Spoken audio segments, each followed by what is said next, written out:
Hello, my fabulous sprinkles, and I'm calling you Sprinkles now. It is Miss Venomous Cupcake here with some artsy type things and stuff.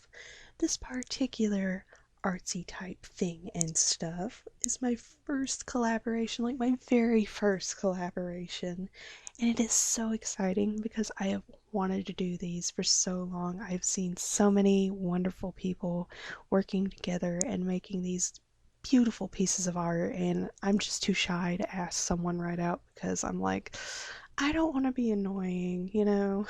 So I just wait for people to come to me when they want to do them. Anyway, I did this collaboration with the wonderful the JMI creations, and I will provide a linku down below for you guys to subscribe, give him some kudos for that wonderful art too that he do. And for our collaboration, we decided to make the line work and then switch the line work and then color each other's line work and see what happens with that. And the theme of our collab was, I guess you could call it a Maleficent AU, and we used our OCs, and the OC that I like on my behalf was my OC Madame Soho, and he used his we used his OC Atsune, and she's such a babe. Oh my god, I love her. And Atsune was Aurora, and hilariously enough, Nirel's bebes, Narunera and Chio, make a cameo as the three fairies that are arguing all the time. It was really strange because it just started as like a little joke idea that I had pitched, and we both seemed to be really on that idea. So, I mean, I didn't know if I could actually work it in, but I was like, foot in mouth moment. And I'm glad that I actually pitched it because these were some really wonderful drawings that we both had made for this collab, and it really brought something to it to have Nirel's three characters as the crazy fairies just arguing with one another. But anyway, I digress. I'm going to talk about the actual drawing process, I guess. And you'll notice that my coloring is a tiny bit different than it normally is. I kept much of my palette, but I left some colors that I would probably normally use out because if you notice the strokes and like the thickness of JMI's line work, you will notice how precise and like even though it's thick, it just keeps going. There's no indication that it was like done over to be corrected or anything. And I thought it was interesting because then I started thinking about Chinese sumie paintings, and I actually learned in one of the lesson plans in one of my education classes that once you go over with a brush stroke, you don't go back over and correct it. It is what it is. So I thought that was so cool, and I was like, you know what? I'm gonna work with this. So you'll like in the background where the mountains are to kind of make this idea pop for me.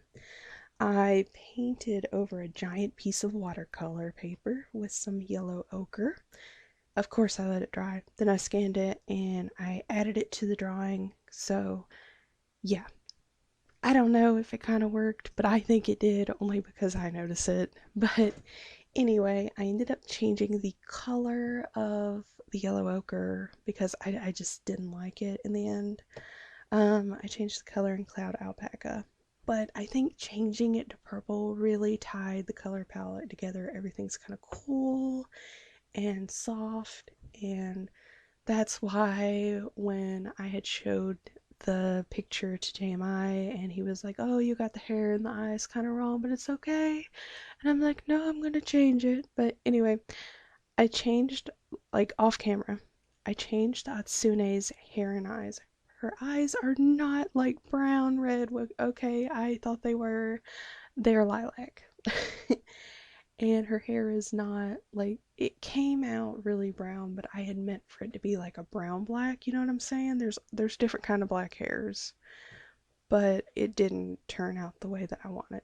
But I changed it, and it actually looked a lot better with the entire palette that I had chosen. It was very cool, whereas the browns were way too warm for it. And for the fairies, I didn't know what to do because it kind of looked like they were see-through, where I said, you know, his line works kind of crossed into one another, looking like a sumi painting. It was really cool. So I was like, you know what? I'm gonna make these fairies see-through. I don't know why, but if you've ever seen, it's a movie called The Page Master. They have these like kind of like electro ball fairies. You know, when you touch the ball, the electricity follows your finger. So yeah, I kind of went with something like that. I really liked it. So I'm so glad that, you know, his line work did go over one another, because I think this kind of added something to this imagery of the Moors that JMI had wanted to depict for this collaboration. And I'm just so excited with how that tree turned out. I didn't know if it was a willow tree or what, but it looked like it. And I love purple. So anytime I can make a tree purple, I'm a very, very happy cupcake. Anyway, I'm going to quit rambling, but yeah, I fixed all that stuff off camera.